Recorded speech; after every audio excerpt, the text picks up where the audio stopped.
মার্কিন president Donald ট্রাম্পের প্রশাসন ঘোষণা করেছে কিউবা, হাইতি, নিকারাগুয়া এবং ভেনেজুয়েলার 5 লাখের বেশি অভিবাসীর বৈধতা বাতিল করা হবে।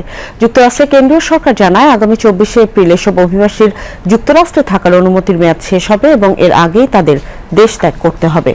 সাবেক প্রেসিডেন্ট জো বাইডেনের শাসনামলে চালু হওয়া CHNV নামের মানবিক কর্মসূচির আওতায় এসব অভিবাসী যুক্তরাষ্ট্রে প্রবেশের সুযোগ পেয়েছিলেন।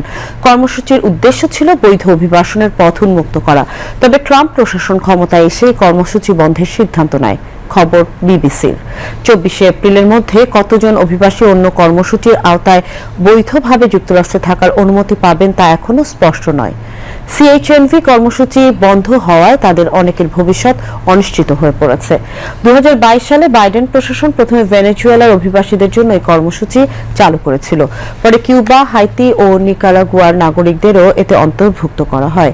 অভিবাসন প্রত্যাশীদের শর্ত সাপেক্ষে 2 বছরের জন্য প্যারোল মর্যাদায় যুক্তরাষ্ট্রে থাকার সুযোগ দেওয়া হয়। তবে এর জন্য তাদের একজন মার্কিন পৃষ্ঠপোষক থাকা বাধ্যতামূলক ছিল। বাইডেন প্রশাসনের যুক্তি ছিল, এই কর্মসূচির মাধ্যমে যুক্তরাষ্ট্রের দক্ষিণাঞ্চলীয় সীমান্তে অবৈধ অভিবাসন কমবে। তবে ট্রাম্প প্রশাসনের মতে কর্মসূচিটি লক্ষ্য পূরণে ব্যর্থ হয়েছে।